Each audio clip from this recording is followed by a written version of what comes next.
शेर ਜਿਹੜੇ ਇੱਥੇ ਬੈਠੇ ਸਿੰਘ ਸਾਰੇ ਤੇ ਜੇ ਆਪਾਂ ਆਖਿਆ ਹੀ ਆਪਣੀ ਤਾਕਤ ਨੂੰ ਪਛਾਣ ਕੇ ਦਹਾੜਨ ਲੱਗ ਗਏ ਤੇ ਫਿਰ ਤੇ ਮੁਸ਼ਕਲ ਹੋਊ ਬਾਕੀ ਦਿਆਂ ਲਈ। ਤੇ ਫਿਰ ਉਹਦਾ ਕੋਈ ਫਾਇਦਾ ਨਹੀਂ ਹੈ, ਜਿੰਨੇ ਮਰਜ਼ੀ ਗੁਰਦੁਆਰੇ ਬਣਾਈ ਜਾਓ, ਸੰਗਮਰਮਰ ਲਾਈ ਜਾਓ, ਉਹਦੇ ਨਾਲ ਕੋਈ ਫਾਇਦਾ ਨਹੀਂ ਹੈ। ਸਿੱਖੀ ਟਿਪੀਕਲ ਧਰਮ ਹੈ ਹੀ ਨਹੀਂ, ਮੈਂ ਤੇ ਕਹਿੰਦਾ ਇਹ ਧਰਮਾਂ ਦਾ ਧਰਮ ਹੈ। ਥੋੜੀ ਜਿਹੀ ਇਹਨਾਂ ਨੇ ਅਕਲ ਨੂੰ ਵੀ ਹੱਥ ਮਾਰ ਲਿਆ ਤੇ ਨਾਲ ਤਾਕਤ ਦਾ ਤੇ ਰਹਿੰਦਾ ਹੀ ਹੈ ਇਹਨਾਂ ਨੂੰ ਆਪਣੇ ਤੌਰ ਤੇ, ਲੜਾਕੂ ਤੇ ਹੈ ਹੀ ਆ, ਤੇ ਬਹੁਤ ਜ਼ਿਆਦਾ ਨਵੀਂ ਕਿਸਮ ਦੀ ਸਿਰਦਰਦੀ ਜਿਹੜੀ ਆ ਇੰਡੀਅਨ ਸਟੇਟ ਲਈ ਜਾਂ ਉਸ ਕਿਸਮ ਦੀ ਕਰ ਸਕਦੇ ਆ। ਜੱਟਾਂ ਨੂੰ ਚੌਥਾ ਵਰਨਾ ਹੈ, ਸ਼ੂਦਰ ਆ, ਜਿਹੜੇ ਵੀ ਹੱਥਾਂ ਨਾਲ ਮਿਹਨਤ ਕਰਦੇ ਉਹ ਸ਼ੂਦਰ ਆ। ਜਾਂ ਸਾਡੇ ਲੋਕਲ ਜਿਹੜੇ ਐਸਸੀ ਪਾਪੂਲੇਸ਼ਨ ਆ ਤੇ ਅਸੀਂ ਉਹਨਾਂ ਦਾ ਸੋਸ਼ਲ ਬਾਈਕਾਟ ਕਰਾਂਗੇ, ਇਹ ਸਿੱਖੀ ਦੱਸ ਕੇ ਗਈ ਆ। ਗੁਰਦੁਆਰੇ ਇਸ ਕਰਕੇ ਬਣਾਏ ਗਏ ਆ, ਠੀਕ ਹੈ ਨਾ, ਕਿ ਤੁਸੀਂ ਥੋੜੇ ਜਿਹੇ ਬੰਦੇ ਹੈਗੇ ਆ, ਪਤਾ ਹੈ ਕਿ ਇੱਥੋਂ ਬਚਣਾ ਮੁਸ਼ਕਿਲ ਹੈ, ਫਿਰ ਵੀ ਕਹਿੰਦੇ ਕਿ ਫੈਸਲਾ ਇਹ ਹੈ ਕਿ ਜਾਨਾਂ ਹੂਲ ਦਿਆਂਗੇ, ਜਿਹੜਾ ਸ਼ਹਾਦਤ ਦਾ ਕਨਸੈਪਟ ਹੈ ਮਿਊਜ਼ੀਅਮ ਬਣਿਆ ਆ ਵੈਸੇ, ਪਰ ਅਸੀਂ ਉਹਦੇ ਵੱਲ ਵੀ ਕਿੰਨਾ ਕੁ ਧਿਆਨ। ਹੁਣ ਭਾਵੇਂ ਅਕਾਲੀ ਜਿਹੋ ਜਿਹੇ ਮਰਜ਼ੀ ਹੋ ਗਏ ਜਾ ਕੇ ਤੇ ਬੀਜੇਪੀ ਦੀ ਬੁੱਕਲ 'ਚ ਵੜ ਗਏ ਆ, ਜੇ ਤੁਸੀਂ ਹੁਣ ਪੰਜਾਬੀ ਦੀ ਕਿਤੇ ਜੜ ਲੱਭਣੀ ਉੱਥੇ ਤੁਹਾਨੂੰ ਲਾਹੌਰ ਜਾਣਾ ਪਊ, ਉੱਥੇ ਜਾਣ ਨਹੀਂ ਦਿੰਦੇ। ਭਰਮ ਭੁਲੇਖਿਆਂ 'ਚ ਤੇ ਇਹਨਾਂ ਚੀਜ਼ਾਂ 'ਚ ਪਾਉਣ 'ਚ ਤੇ ਮੱਥਾ ਰਗੜਨ 'ਚ ਤੇ ਜ਼ਿਆਦਾ ਜ਼ੋਰ ਲਾ ਰਹੇ ਆ।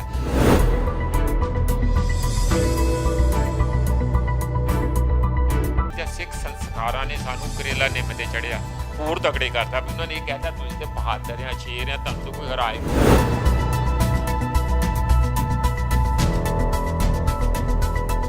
ਇਸ ਕਿਸਮ ਦੇ ਜਿਹੜੇ ਸਾਡੇ ਖਾਮੇ ਅਜੇ ਵੀ ਫਿਊਡਲ ਤੇ ਉਹ ਪੁਰਾਣੇ ਜਿਹੜੇ ਆ ਨਾ, ਜਿਹਨੂੰ ਤੁਸੀਂ ਕਹਿ ਲਓ ਆਦੀਵਾਸੀਆਂ ਵਾਲੇ ਜਿਹੜੇ ਸ਼ੌਕ ਆ ਸਾਡੇ,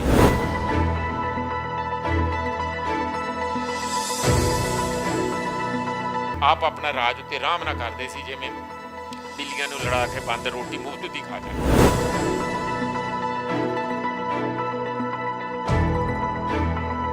ਕਿਸੇ ਨੇ ਮਾੜੀ ਜਿਹੀ ਕੰਨ 'ਚ ਫੂਕ ਮਾਰਤੀ ਵੀ ਉਹਦਾ ਨਾਂ ਹੈਗਾ ਗੋਲਡਨ ਟੈਂਪਲ, ਉਹਦੇ 'ਚ ਤੇ ਟਾਇਲਟ ਵੀ ਹੋਊਗੀ, ਉਹ 'ਚ ਤੇ ਫੈਸਿਲਿਟੀ ਵੀ।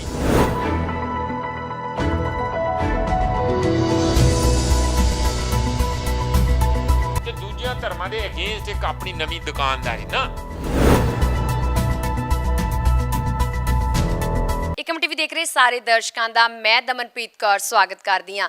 ਦਰਸ਼ਕੋ 12 ਸਤੰਬਰ 1897 ਨੂੰ ਸਾਰਾਗੜ੍ਹੀ ਦੇ ਅਸਥਾਨ ਉੱਤੇ ਇੱਕ ਲੜਾਈ ਲੜੀ ਗਈ ਸੀ, ਜਿਸ ਵਿੱਚ 21 ਸਿੰਘ ਤੇ ਦੂਜੇ ਪਾਸੇ 10,000 ਦੇ ਕਰੀਬ ਅਫਗਾਨੀ ਪਠਾਨ ਸਨ। ਇਹ ਲੜਾਈ ਦੁਨੀਆ ਦੇ ਇਤਿਹਾਸ ਵਿੱਚ ਬਹੁਤ ਮਹੱਤਵਪੂਰਨ ਹੈ। ਯੂਨਾਈਟਿਡ ਨੇਸ਼ਨ ਵੱਲੋਂ ਐਲਾਨੀਆਂ ਗਈਆਂ 8 ਲੜਾਈਆਂ ਵਿੱਚ ਵੀ ਇਸ ਦਾ ਅਹਿਮ ਸਥਾਨ ਆਉਂਦਾ ਹੈ। ਇਹ ਲੜਾਈ ਦੀ ਬਹਾਦਰੀ ਦੇ ਕਿੱਸੇ ਦੁਨੀਆ ਤੱਕ ਪ੍ਰਸਿੱਧ ਹੈ। ਸੋ ਅੱਜ ਅਸੀਂ ਸਾਰਾਗੜ੍ਹੀ ਦਿਵਸ ਮੌਕੇ ਇੱਕ ਵਿਸ਼ੇਸ਼ ਮੁਲਾਕਾਤ ਕਰਨ ਲਈ ਪਹੁੰਚੇ ਹਾਂ ਪ੍ਰੋਫੈਸਰ ਮਨਜੀਤ ਸਿੰਘ ਹੋਰਾਂ ਕੋਲ। ਆਓ ਕਰਦੇ ਹਾਂ ਉਹਨਾਂ ਦੇ ਨਾਲ ਗੱਲਬਾਤ। ਸਰ, ਤੁਹਾਡਾ ਏਕਮ ਟੀਵੀ ਤੇ ਬਹੁਤ-ਬਹੁਤ ਸਵਾਗਤ ਹੈ। ਦੇਖੋ, ਇਹ ਉਸ ਜਿਹੜਾ ਬਾਰਡਰ ਏਰੀਆ ਸੀ ਨਾ, ਜਿਹਨੂੰ ਹੁਣ ਜਿਹੜਾ ਨਾਰਥ ਵੈਸਟ ਫਰੰਟੀਅਰ ਸੀਗਾ, ਉਸ ਏਰੀਏ ਦੇ ਵਿੱਚ ਹਮੇਸ਼ਾ ਜਿਹੜੇ ਪਸ਼ਤੂਨ ਟਰਾਈਬ ਆ ਉਹਨਾਂ ਦਾ ਬੜਾ ਦਬਦਬਾ ਰਿਹਾ। ਕੁਛ ਉਹ ਅਫਗਾਨਿਸਤਾਨ 'ਚ ਰਹਿੰਦੇ, ਕੁਛ ਉਹ ਫਰੰਟੀਅਰ ਦੇ ਏਰੀਏ 'ਚ ਰਹਿੰਦੇ ਸੀ। ਤੇ ਜਿਹੜਾ ਮੁਕਾਬਲਾ ਹੋਇਆ ਉਹਨਾਂ ਦਿਨਾਂ ਦੇ ਵਿੱਚ, ਉਹ ਅਫਰੀਦੀ ਟਰਾਈਬ ਸੀਗੇ, ਕੋਈ ਬਹੁਤ ਗਿਣਤੀ ਨਹੀਂ ਸੀ ਉਹਨਾਂ ਦੇ, ਮੇਰਾ 50,000 60,000 ਟੋਟਲ ਜਿਹੜੇ ਬੰਦੇ ਉਹਨਾਂ ਦੇ ਅਫਰੀਦੀ ਟਰਾਈਬ ਦੇ ਹੋਣਗੇ। ਪਰ ਅੱਜ ਕੱਲ੍ਹ ਤੁਸੀਂ ਉਹ ਕ੍ਰਿਕਟੀਅਰ ਅਫਰੀਦੀ ਜਾਂ ਹੋਰ ਸਾਰੇ ਦੇਖਦੇ, ਕਾਫੀ ਬੰਦੇ ਉਹਨਾਂ 'ਚੋਂ ਨਿਕਲ ਕੇ ਬੜੀਆਂ ਬੜੀਆਂ ਪੋਜੀਸ਼ਨਾਂ 'ਤੇ ਵੀ ਗਏ ਆ। ਜਿਹੜਾ ਇਹ ਹੋਇਆ ਕਿ ਜਿਹੜੇ 2 ਕਿਲੇ ਸੀਗੇ, ਇੱਕ ਲਾਕਹਾਰਟ ਕਿਲਾ ਸੀਗਾ ਫੋਰਟ ਹੈ, ਔਰ ਦੂਸਰਾ ਗੁਲਿਸਤਾਨ ਕਿਲਾ ਸੀ। ਇਹ ਮਹਾਰਾਜਾ ਰਣਜੀਤ ਸਿੰਘ ਵੇਲੇ ਦੇ ਸੀਗੇ, ਤੇ ਉਦੋਂ ਵੀ ਉੱਥੇ ਉਹ ਇੰਨੇ ਵੇ ਤੁਸੀਂ ਉਹਨੂੰ ਸਮਝੋ ਕਿ ਬਾਰਡਰ ਹੀ ਸੀਗਾ। ਉਦੋਂ ਅੱਗੇ ਉਹ ਥੋੜ੍ਹਾ ਜਿਹਾ ਮੁਸ਼ਕਲ ਹੁੰਦੀ ਸੀ, ਪਰ ਉਹਨਾਂ ਨੇ ਉੱਥੇ ਕਿਸੇ ਨਾ ਕਿਸੇ ਤਰੀਕੇ ਨਾਲ ਆਪਣਾ ਦਬਾਅ ਬਣਾਇਆ ਸੀ। ਉਹ ਜਿਹੜੇ ਬੰਦੇ ਉੱਥੇ ਜਿੰਨੇ ਵੀ ਇਹ ਪਸ਼ਤੂਨ ਟਰਾਈਬ ਰਹਿੰਦੇ ਆ, ਉਹ ਵੀ ਜਿਸ ਤਰ੍ਹਾਂ ਜੱਟ ਸਿੱਖ ਕਹਿ ਲਓ ਜਾਂ ਪੰਜਾਬੀ ਇਨ ਜਨਰਲ, ਖਾਸ ਕਰ ਸਿੱਖ ਜਿਹੜੇ ਹੈ, ਉਹ ਜਿਸ ਤਰ੍ਹਾਂ ਆਪਣੇ ਆਪ ਨੂੰ ਬਹਾਦਰ ਕੌਮ ਮੰਨਦੇ, ਉਹ ਵੀ ਆਪਣੇ ਆਪ ਨੂੰ ਬੜੇ ਟੇਢੇ ਹੈਗੇ ਆ। ਤੇ ਕਈ ਤਾਂ ਦੇਖਣ ਨੂੰ ਵੀ ਬਿਲਕੁਲ ਸਰਦਾਰ ਲੱਗਦੇ ਆ ਜਦੋਂ ਪੱਗ ਬੰਨ੍ਹਦੇ ਆ। ਜੇ ਤੁਸੀਂ ਉਹਨਾਂ ਦੀਆਂ ਫੋਟੋਆਂ ਦੇਖੋ ਨਾ, ਤਾਂ ਉਹਨਾਂ ਨੂੰ ਐਂ ਲੱਗਦਾ ਉਹ ਕਦੀ ਵੀ ਬਾਹਰ ਦੇ ਲੋਕਾਂ ਨੂੰ ਬਰਦਾਸ਼ਤ ਨਹੀਂ ਸੀ ਕਰਦੇ। ਅਤੇ ਅੰਗਰੇਜ਼ਾਂ ਨੇ ਜਦੋਂ ਇੰਟਰਵੈਂਸ਼ਨ ਉੱਥੇ ਕੀਤੀ ਤਾਂ ਬੰਦੇ ਭੇਜੇ, ਉਹ ਕਿਲੇ ਦੇ ਵਿੱਚ ਉਹ ਬਾਰਡਰ ਦੇ ਤੌਰ ਤੇ ਚਾਹੁੰਦੇ ਸੀ ਤੇ ਜਿਹੜੇ ਦੋਵੇਂ ਕਿਲੇ ਸੀ ਉਹ ਕੁਝ ਕੁ ਮੀਲ ਆਪਸ ਵਿੱਚ ਦੂਰੀ ਤੇ ਸੀ। ਉਹਨਾਂ ਨੂੰ ਇਹ ਨਹੀਂ ਸੀ ਪਤਾ ਲੱਗਦਾ ਕਿ ਉਸ ਕਿਲੇ ਤੋਂ ਉਸ ਕਿਲੇ ਦੇ ਕਮਿਊਨੀਕੇਸ਼ਨ ਦੀ ਪ੍ਰੋਬਲਮ ਸੀ। ਇਹ ਜਿਹੜੀ ਸਿੱਖ ਰੈਜੀਮੈਂਟ ਦੇ ਉੱਥੇ ਬੰਦੇ ਗਏ, ਉੱਥੇ ਇਹ ਸੈਂਟਰ ਦੇ ਵਿੱਚ ਹੈ ਜਿਹੜਾ ਉਹ ਦੋਵਾਂ ਦੇ ਵਿਚਾਲੇ ਜਿੱਥੋਂ ਇਹ ਸਿਗਨਲ ਉਹਨਾਂ ਦੋਹਾਂ ਨੂੰ ਜਾਂਦਾ ਸੀ, ਕਿਲਿਆਂ ਨੂੰ, ਜਿਹੜੇ ਆਪਸ ਵਿੱਚ ਦੋਵੇਂ ਲੌਕਹਾਰਟ ਤੇ ਗੁਲਿਸਤਾਨ ਦਾ ਫੋਰਟ ਜਿਹੜਾ ਅੰਗਰੇਜ਼ ਵੇਲੇ ਸੀਗਾ, ਬਾਅਦ ਵਿੱਚ ਮਹਾਰਾਜਾ ਰਣਜੀਤ ਸਿੰਘ ਵੇਲੇ ਸੀਗਾ, ਬਾਅਦ ਵਿੱਚ ਅੰਗਰੇਜ਼ਾਂ ਨੇ ਉਹਨੂੰ ਆਪਣੇ ਤੌਰ ਤੇ ਨਾਮ ਵੀ ਉਹਨਾਂ ਦੇ ਬਦਲੇ ਬਦਲੇ।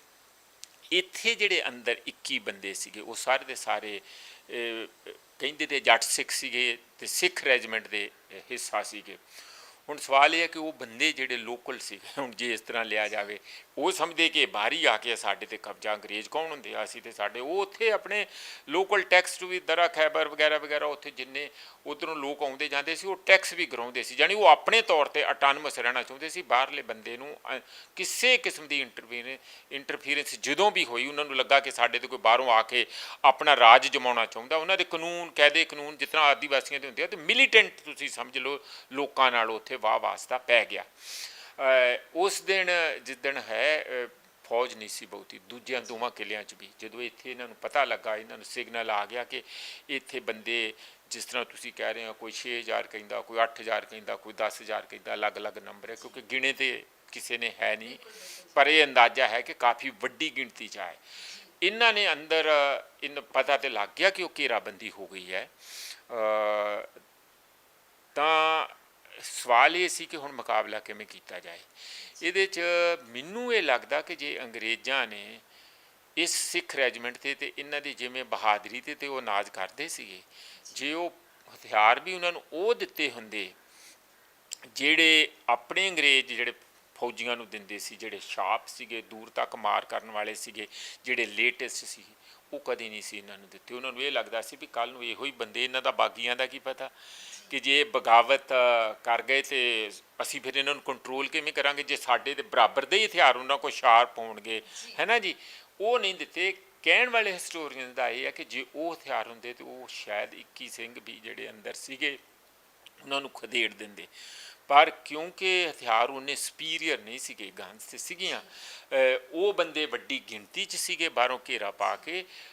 ਇਹੀ ਉਹਦਾ ਐਂਡ ਵਿੱਚ ਇਹ ਨਿਕਲਿਆ ਕਿ 1 2 3 4 5 ਕਰਦੇ ਕਰਦੇ ਜਿਹੜਾ ਅਖੀਰ ਦੇ ਵਿੱਚ ਸੀ ਉਹ ਜ਼ਖਮੀ ਬਿਸਤਰੇ 'ਤੇ ਪਿਆ ਵੀ ਗੋਲੀਆਂ ਚਲਾ ਰਿਹਾ ਸੀ। ਕੈਪਟਨ ਅਮਰਿੰਦਰ ਸਿੰਘ ਨੇ ਵੀ ਇੱਥੇ ਲਿਖਿਆ, ਬਾਅਦ ਵਿੱਚ ਪਿਛਲੇ ਕੁਝ ਸਮੇਂ 'ਚ ਤੇ ਫਿਲਮਾਂ ਵੀ ਬਣ ਗਈਆਂ, ਬਹੁਤ ਸਾਰੀਆਂ ਕਿਤਾਬਾਂ, ਬਹੁਤ ਸਾਰਾ ਲਿਟਰੇਚਰ, ਕਿਉਂਕਿ ਜਦੋਂ 1997 ਦੇ ਵਿੱਚ ਉਹਦੀ ਸੈਂਟੇਨਰੀ ਮਨਾਈ ਗਈ ਤੇ ਉਦੋਂ ਬਾਅਦ ਸਾਰਿਆਂ ਨੇ ਉਸ ਗੱਲ ਨੂੰ ਖੋਜਣਾ ਵੀ ਜਾਣੀ ਲਿਖਣਾ ਉਹਦੇ 'ਤੇ, ਹੋਰ ਉਸ ਬਹਾਦਰੀ ਨੂੰ ਕਰਨਾ ਸ਼ੁਰੂ ਕੀਤਾ ਆ।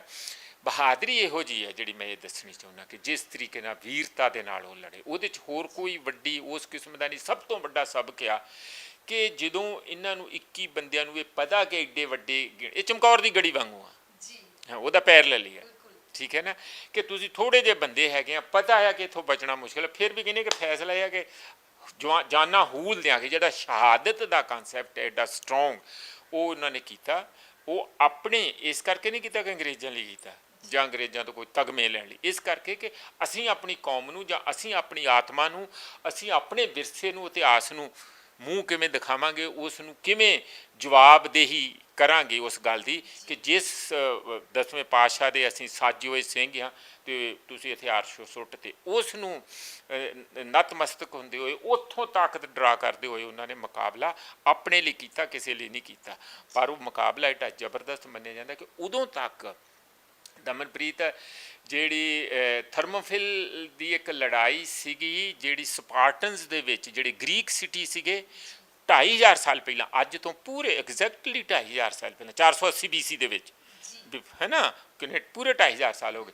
ਉਹਦੇ ਵਿੱਚ ਜਿਹੜੀਆਂ ਗ੍ਰੀਕ ਸਿਟੀ ਸਟੇਟ ਸੀਗੀਆਂ ਉਹਨਾਂ ਦੇ ਸਪਾਰਟਨਸ ਸੀ, ਉਹਨਾਂ ਨੇ ਇੱਕ ਪਾਸੇ ਲੜਾਈ ਲੜੀ, 3 ਦਿਨ ਲੜਾਈ ਚੱਲੀ ਸੀ। ਇਹ ਲੜਾਈ ਤਾਂ 6 ਘੰਟੇ ਚੱਲੀ, ਸਾਰੀ 6-7 ਘੰਟੇ ਚੱਲੀ, ਉਹ 3 ਦਿਨ ਲੜਾਈ ਚੱਲੀ ਸੀ। ਅਤੇ ਦੂਜੇ ਪਾਸੇ ਪਰਸ਼ੀਅਨ ਅੰਪਾਇਰ ਦੇ ਜ਼ਰਜ਼ੀਜ਼ ਵਨ ਕਹਿੰਦੇ ਉਹਨੂੰ, ਉਹ ਅੰਪਾਇਰ ਸੀਗੀ, ਔਰ ਉਹਨਾਂ ਦੇ ਅਨਈਵਨ, ਬਿਲਕੁਲ ਹੀ ਇਸੇ ਤਰ੍ਹਾਂ ਹੀ ਅਨਈਵਨ, ਪਰ ਸਪਾਰਟਨਸ ਐਡੀ ਬਹਾਦਰੀ ਨਾਲ ਲੜੇ ਕਿ ਸਾਰੇ ਜਿਹੜੀਆਂ ਫੌਜਾਂ ਉਹਨਾਂ ਨੂੰ ਉਹਨਾਂ ਦੀ ਐਗਜ਼ੈਂਪਲ ਦੇ ਕੇ ਜਦੋਂ ਜੋਸ਼ ਦੇਣਾ ਹੋਵੇ ਕਿ ਲੜਾਈ ਅਤੇ ਸੈਕਰੀਫਾਈਸ ਅਤੇ ਕੁਰਬਾਨੀ ਅਤੇ ਕਿਵੇਂ ਤੁਸੀਂ ਪਿੱਛੇ ਨਹੀਂ ਹਟਣਾ, ਉਸ ਲੜਾਈ ਦੀ ਦਿੰਦੇ ਸੀ।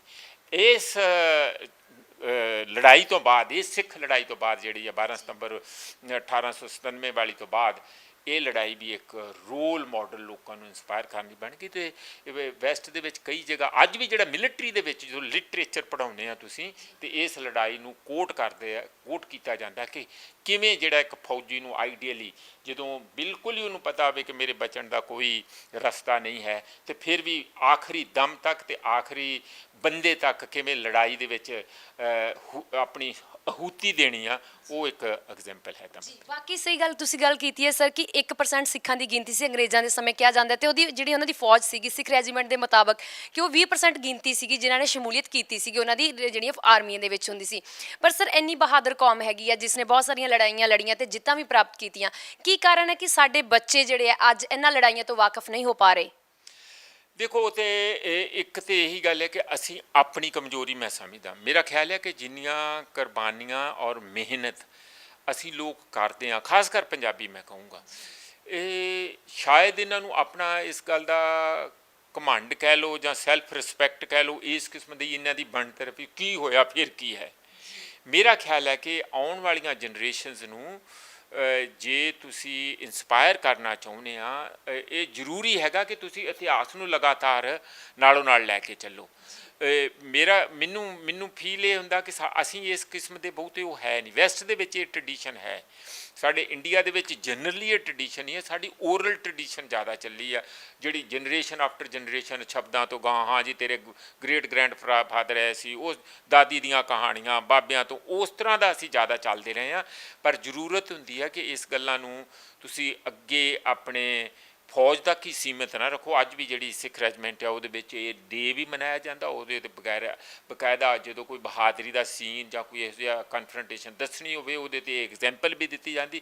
ਪਰ ਸਾਡੇ ਜਿਹੜੇ ਆਮ ਪੰਜਾਬੀ ਆ ਜਾਂ ਆਮ ਸਿੱਖਾਂ ਦੇ ਬੱਚੇ ਆ, ਇਹ ਜੇ 100ਵਾਂ ਸਾਲ ਨਾ ਮਨਾਇਆ ਜਾਂਦਾ ਅਤੇ ਉਦੋਂ ਹੀ ਸਾਨੂੰ ਵੀ ਪਤਾ ਲੱਗਣਾ ਸ਼ੁਰੂ ਹੋਇਆ। ਉਂਝ ਕਿਤੇ ਇਤਿਹਾਸ ਦੇ ਵਿੱਚ ਤਾਂ ਉਹਦਾ ਮੈਂਸ਼ਨ ਜ਼ਰੂਰ ਹੁੰਦਾ ਆ, ਪਰ ਜੇ ਇੱਕ ਜਨਰਲੀ ਲੋਕਾਂ ਦੇ ਵਿੱਚ ਜੇ ਵੈਸਟ ਇੰਨਾ ਇੰਸਪਾਇਰ ਹੁੰਦਾ, ਜੇ ਫਰੈਂਚ ਇੰਗਲਿਸ਼ ਇੰਨੇ ਇੰਸਪਾਇਰ ਹੁੰਦੇ ਆ, ਅਤੇ ਸਾਡੇ ਜਿਨ੍ਹਾਂ ਦੇ ਆਪਣੇ ਬੰਦੇ ਆ ਅਸੀਂ ਉਹਨਾਂ ਤੋਂ ਮਾਣ ਨਾ ਮਹਿਸੂਸ ਕਰੀਏ। ਉਹਨਾਂ ਨੂੰ ਮਿਊਜ਼ੀਅਮ ਬਣਿਆ ਆ ਵੈਸੇ, ਪਰ ਅਸੀਂ ਉਹਦੇ ਵੱਲ ਵੀ ਕਿੰਨਾ ਕੁ ਧਿਆਨ ਦਿੰਦੇ ਹਾਂ। ਅੰਮ੍ਰਿਤਸਰ 'ਚ ਮਿਊਜ਼ੀਅਮ ਬਣਾਇਆ ਉਹਨਾਂ ਦਾ, ਇਸ ਲਈ ਇਹ ਜ਼ਰੂਰੀ ਹੈ। ਤੁਹਾਡਾ ਇਹ ਸਵਾਲ ਬਿਲਕੁਲ ਵਾਜਬ ਹੈ। ਬਹਾਦਰੀ ਦਾ ਮੈਂ ਇੱਕ ਗੱਲ ਦੱਸ ਦਿੰਦਾ ਕਿ ਉਹਨਾਂ ਸਾਰਿਆਂ ਨੂੰ, ਜਿਸ ਤਰ੍ਹਾਂ ਅੱਜ ਕੱਲ੍ਹ ਪਰਮਵੀਰ ਚੱਕਰ ਆ, ਉਸ ਦੇ ਬਰਾਬਰ ਦਾ ਬ੍ਰਿਟਿਸ਼ ਰਾਣੀ ਨੇ ਵੀ ਇਹ ਦਿੱਤਾ ਸੀਗਾ, ਜਿਹੜਾ ਉਹਨਾਂ ਦਾ ਕ੍ਰੋਸ ਹੁੰਦਾ ਹੈ ਨਾ, ਉਸ ਦੇ ਪੱਧਰ ਦਾ ਦਿੱਤਾ ਉਹਨਾਂ ਨੇ। ਉਹਨਾਂ ਨੂੰ ਇਨਾਮ ਦਿੱਤਾ, 2-2 ਮੁਰੱਬੇ ਦਿੱਤੇ, 500-500 ਰੁਪਈਆ ਦਿੱਤਾ, ਕਾਫੀ ਔਨਰ। ਅਤੇ ਉਹਨਾਂ ਨੇ ਬ੍ਰਿਟਿਸ਼ ਨੇ ਵੀ ਉਹਨਾਂ ਦੇ ਦੇਖਿਆ ਕਿ ਇਹ ਬਹਾਦਰੀ ਅਜਾਈਂ ਨਹੀਂ ਜਾਣੀ ਚਾਹੀਦੀ, ਇਹ ਇਤਿਹਾਸਕ ਆ। ਜੇ ਉਹ ਰਿਕਗਨਾਈਜ਼ ਕਰਦੇ ਆ ਅਤੇ ਅਸੀਂ, ਮਤਲਬ ਮੇਰਾ ਖਿਆਲ ਹੈ ਤੁਹਾਡਾ ਸਵਾਲ ਬਿਲਕੁਲ ਜਾਇਜ਼ ਹੈ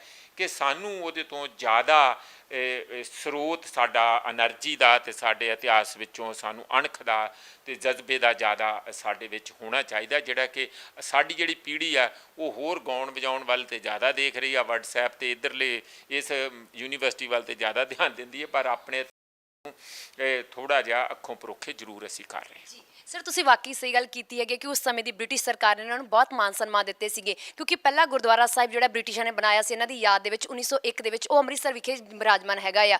ਇਸ ਤੋਂ ਇਲਾਵਾ 1904 ਦੇ ਵਿੱਚ ਜਿਹੜਾ ਇਲਾਹਾਬਾਦੀ ਪਾਇਨਰ ਪ੍ਰੈਸ ਨੇ ਵੀ ਇਹਨਾਂ ਦੇ ਲਈ ਇੱਕ ਗੁਰਦੁਆਰਾ ਸੁਸ਼ੋਭਿਤ ਕੀਤਾ ਸੀ। ਕੀ ਸਮੇਂ ਦੀਆਂ ਸਰਕਾਰਾਂ ਨੇ ਇਹਨਾਂ ਸ਼ਹੀਦਾਂ ਨੂੰ ਬਣਦਾ ਸਨਮਾਨ ਦਿੱਤਾ ਹੈ ਕਿ ਨਹੀਂ? ਦੇਖੋ, ਬਾਦਲ ਸਾਹਿਬ ਨੇ ਤੇ ਜਦੋਂ ਪ੍ਰਕਾਸ਼ ਸਿੰਘ ਬਾਦਲ ਸੀ ਉਹਨਾਂ ਨੇ ਤੇ ਕੀਤਾ ਆਪਣਾ। ਜੇ ਤੁਸੀਂ ਕਹੋ ਕਿ ਹੁਣ ਵਾਲੇ ਅਮਰਿੰਦਰ, ਕੈਪਟਨ ਅਮਰਿੰਦਰ ਨੇ, ਉਹਨੇ ਵੀ ਕਿਤਾਬ ਦੇ ਵਿੱਚ ਆਪਣੀ 'ਚ ਮੈਂਸ਼ਨ ਕੀਤਾ ਹੈ ਅਤੇ ਕਿਤਾਬ ਰਿਵਿਊ ਲਈ ਵੀ ਆਈ ਸੀਗੀ ਸਾਰਾ। ਮੈਂ ਇਹ ਤਾਂ ਨਹੀਂ ਕਹਿੰਦਾ ਅੱਖੋਂ ਪਰੋਖੇ ਕੀਤਾ ਗਿਆ ਆ, ਪਰ ਇਹ ਜਿਸ ਪੱਧਰ ਦੇ ਉੱਤੇ ਇੱਕ ਸੋਰਸ ਆਫ ਇੰਸਪੀਰੇਸ਼ਨ, ਸਾਡੇ ਮਤਲਬ ਸਰੋਤ ਬਣਨਾ ਚਾਹੀਦਾ, ਸਾਡੇ 'ਤੇ ਮਾਣ ਮਹਿਸੂਸ ਹੋਣਾ ਚਾਹੀਦਾ, ਉਹ ਇੱਕ ਮਟੀਰੀਅਲ ਫੋਰਸ 'ਤੇ ਨਹੀਂ ਬਣਿਆ। ਇਹਦੇ 'ਚ ਤੇ ਦਮਨਪ੍ਰੀਤ ਕੋਈ ਦੋ ਰਾਏ ਨਹੀਂ ਹੈ। ਇਹ ਅਫਸੋਸ ਵਾਲੀ ਗੱਲ। ਮੈਂ ਤਾਂ ਹੋਰ ਗੱਲ ਕਹਿਣਾ, ਇਹ ਤਾਂ ਚਲੋ ਥੋੜ੍ਹੀ ਜਿਹੀ ਪੁਰਾਣੀ ਆ। ਤੁਸੀਂ ਅੱਜ ਦੇ ਜਿਹੜੇ ਮੋਰਚੇ ਜਿਹੜੇ ਕੱਲ੍ਹ ਲੱਗੇ ਆ ਉਹਦੇ ਬਾਰੇ ਨਹੀਂ ਬਹੁਤੇ ਸਾਡੇ ਬੱਚੇ ਜਿਹੜੇ ਵਾਕਫ ਨਹੀਂ ਹੈਗੇ ਆ, ਜਾਂ ਤੁਸੀਂ ਕਿਸੇ ਨੂੰ ਐਮਰਜੈਂਸੀ ਬਾਰੇ ਪੁੱਛ ਲਓ, ਆ ਜਿਹੜੀ 75, 76, 77 ਦੇ ਵਿੱਚ ਲੱਗੀ ਆ, ਵੀ ਉਹਦੇ ਵਿੱਚ ਕੌਣ ਕੌਣ ਬੰਦੇ ਸੀ, ਕੀ ਮੋਰਚਾਬੰਦੀ ਸੀਗੀ। ਉਹਦੇ 'ਚ ਅਕਾਲੀਆਂ ਨੇ ਵੀ ਕਾਫੀ, ਇਹ ਇਕੱਲੀ ਪਾਰਟੀ ਸੀ, ਵਾਹਦ ਪਾਰਟੀ ਸੀ ਜਿਨ੍ਹਾਂ ਨੇ ਲਗਾਤਾਰ ਉਹਦੇ ਵਿਰੁੱਧ ਐਮਰਜੈਂਸੀ ਦੇ ਮੋਰਚਾ ਰੱਖਿਆ ਸੀ। ਕੋਈ ਐਡੀ ਪਾਰਟੀ ਨੇ ਜ਼ਰੂਰਤ ਨਹੀਂ ਸੀ ਕੀਤੀ। ਅਤੇ ਇਹ ਵੀ ਸਾਡੇ ਲਈ ਹੁਣ ਭਾਵੇਂ ਅਕਾਲੀ ਜਿਹੋ ਜਿਹੇ ਮਰਜ਼ੀ ਹੋ ਗਏ, ਜਾ ਕੇ ਉੱਥੇ BJP ਦੀ ਬੁੱਕਲ 'ਚ ਵੜ ਗਏ ਆ, ਪਰ ਇਹ ਇਤਿਹਾਸ ਨੂੰ ਤੁਸੀਂ ਅਨਡਨ ਨਹੀਂ ਕਰ ਸਕਦੇ ਹੈਗੇ। ਇਹ ਉਹਨਾਂ ਉਸ ਪਿਰਤ 'ਚ ਉਸ ਲਗੇਸੀ ਦੇ ਵਿੱਚੋਂ ਸੀ ਇੰਸਪਾਇਰ ਹੋ ਕੇ ਕਿ ਸਿੱਖ ਜਿਹੜੇ ਆ ਦੂਜੇ ਦੇ ਇਸ ਕਿਸਮ ਦੇ ਦਬਾਅ ਨੂੰ ਨਹੀਂ ਮੰਨਦੇ, ਤੇ ਉਹ ਇੱਕ ਬਗਾਵਤੀ ਸੁਰ ਦੇ ਵਿੱਚੋਂ ਵੱਡਾ ਮੋਰਚਾ ਨਿਕਲਿਆ ਸੀ। ਲਗਾਤਾਰ ਮੋਰਚਾ ਲੱਗਿਆ 77 ਦੇ ਵਿੱਚ ਜਦੋਂ ਜਨਤਾ ਪਾਰਟੀ ਆਈ ਤੇ ਫਿਰ ਹੀ ਉਹ ਖਤਮ ਹੋਇਆ। ਮੈਂ ਇਹ ਕਹਿੰਦਾ ਕਿ ਦਮਨਪ੍ਰੀਤ ਵੈਸਟ ਦੇ ਵਿੱਚ ਜੇ ਤੁਸੀਂ ਦੇਖੋ, ਜਿਸ ਤਰ੍ਹਾਂ ਹੁਣ ਜਿਊਜ਼ ਵੀ ਹੈਗੇ, ਉਹਨਾਂ ਨੇ ਕਿੱਡਾ ਵੱਡਾ ਆਪਣਾ ਹੋਰ ਵੀ ਮਿਊਜ਼ੀਅਮ ਬਣਾਇਆ, ਹੋਰ ਸਾਰੀ ਦੁਨੀਆ ਉਹਨੂੰ ਜਾਣਦੇ ਆ। ਸਾਡੇ 'ਚ ਵੈਸੇ ਹੀ ਕਲਚਰ ਦੇ ਵਿੱਚ ਹੀ, ਸਾਡੇ ਨਾ ਸੱਭਿਆਚਾਰ ਦੇ ਵਿੱਚ ਹੀ ਇਸ ਗੱਲ ਨੂੰ ਉਹਨਾਂ ਅਸੀਂ ਇਸ ਕਿਸਮ ਦੀਆਂ ਖਾਓ ਪੀਓ ਮਤਲਬ ਵਾਲੇ ਨਾ ਵੀ ਜਾਣੀ ਮੌਜ ਮਸਤੀ ਭੰਗੜੇ ਪਾ ਲਏ, ਉਸ ਕਿਸਮ ਦਾ ਸਾਡਾ ਜ਼ਿਆਦਾ ਰਹਿੰਦਾ। ਜਿਹੜੀ ਕਲਚਰ ਦੀ ਦੇਖ ਰੇਖ ਕਰਨੀ, ਉਹਦੀਆਂ ਬਰੀਕੀਆਂ ਨੂੰ ਸਮਝ ਕੇ ਉਸ ਨੂੰ ਅੱਗੇ ਤੋਰਨਾ, ਅੱਜ ਤੇ ਮੀਡੀਆ ਦੇ ਬੜਾ ਸੌਖਾ ਹੈਗਾ ਆ, ਅੱਜ ਤੇ ਬੜਾ ਈਜ਼ੀ ਹੈਗਾ।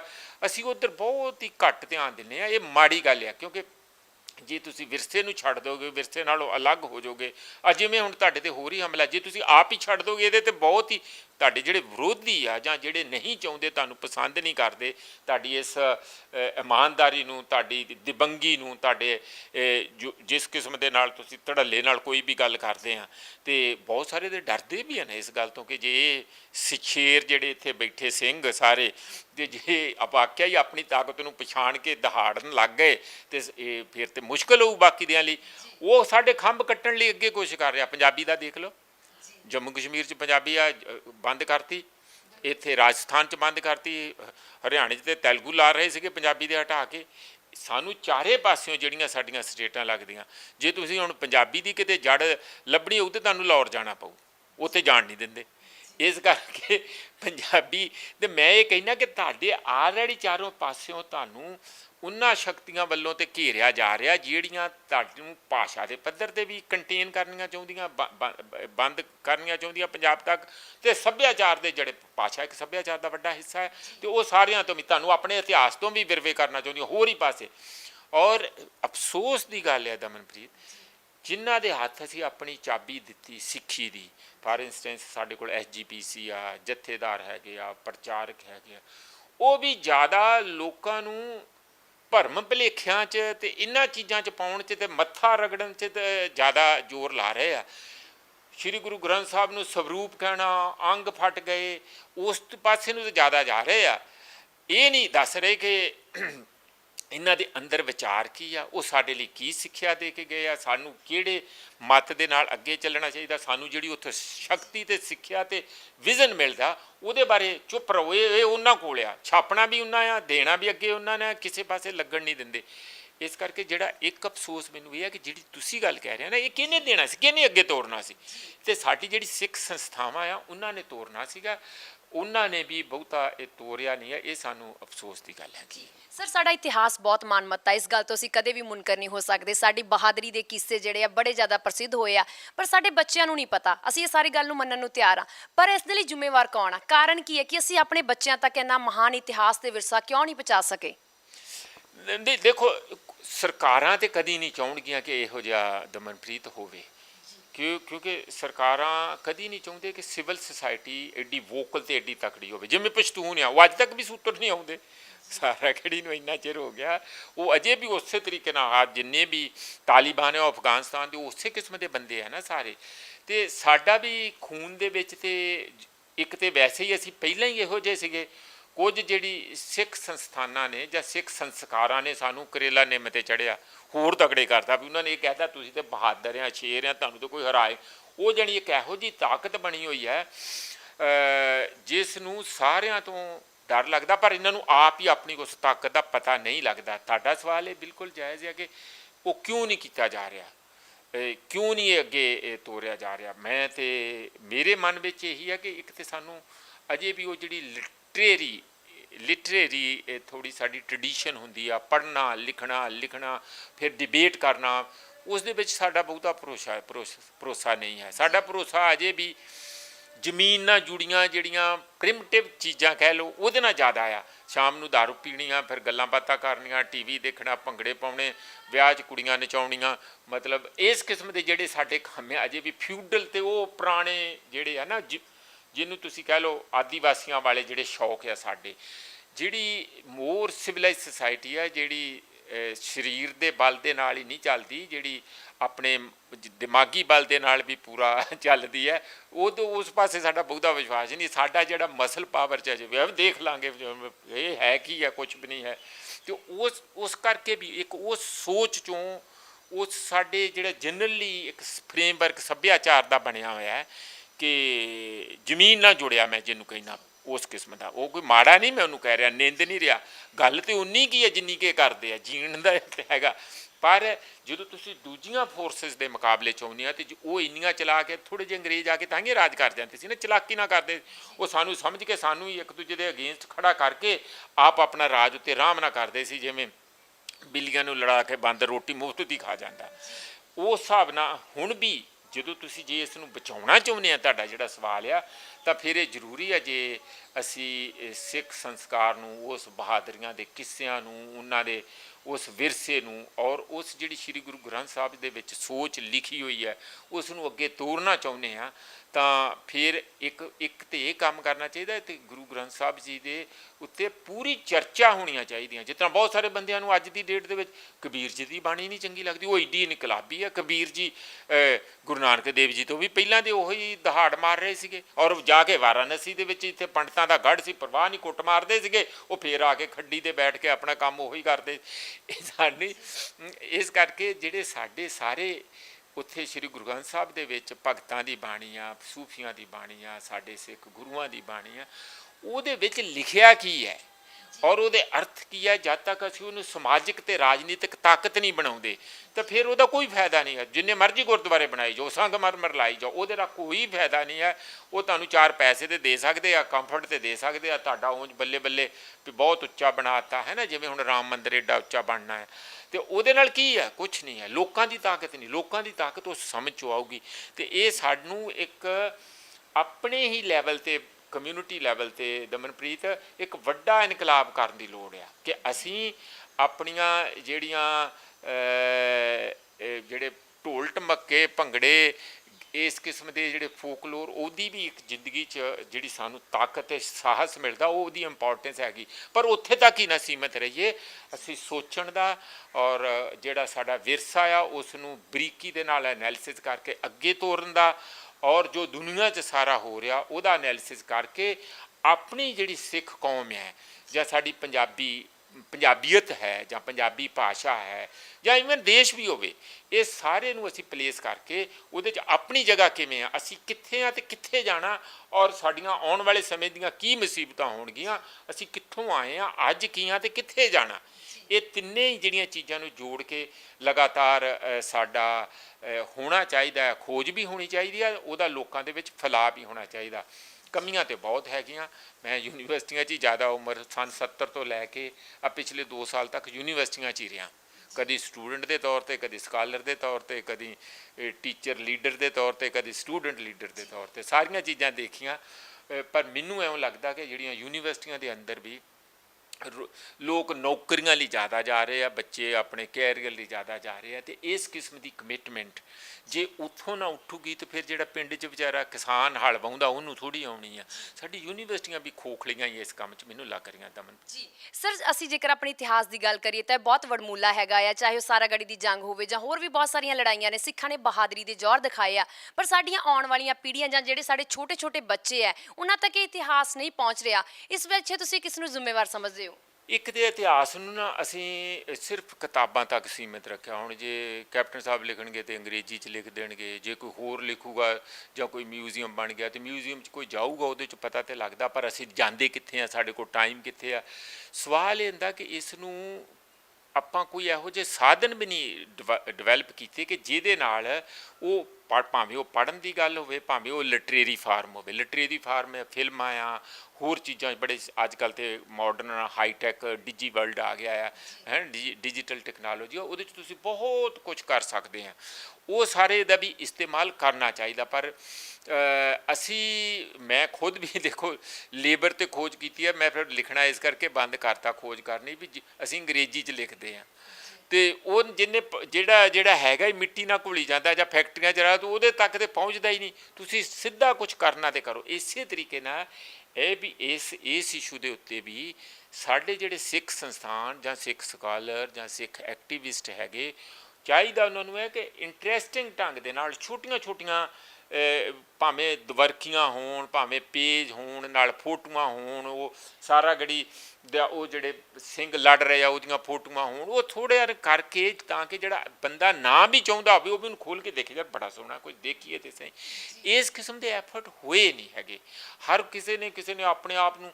ਪਰ ਇੱਕ ਦਿੱਕਤ ਇਹਦੇ 'ਚ ਜ਼ਰੂਰ ਜਿਹੜੀ ਗੱਲ ਹੈਗੀ ਆ, ਮੈਂ ਕਿੰਨੀ ਵਾਰੀ ਆਪ ਵੀ ਇਹ ਮੀਡੀਆ ਦੇ ਵਿੱਚ ਫੇਸ ਕਰਦਾ ਕਿ ਜਦੋਂ ਗੋਲਡਨ ਟੈਂਪਲ ਐਕਸਪ੍ਰੈਸ ਚੱਲਣੀ ਸੀਗੀ ਤੇ ਉਹਦੇ 'ਚ ਉਹ ਕਹਿੰਦੇ ਜੀ ਇਹਦਾ ਨਾਂ ਪਹਿਲਾਂ ਤਾਂ ਬੜੀ ਵਧਾਈ ਦਿੱਤੀ ਵੀ ਗੋਲਡਨ ਟੈਂਪਲ ਐਕਸਪ੍ਰੈਸ ਜਿਹੜੀ ਆ ਉਹ ਚੱਲਣ ਲੱਗੀ।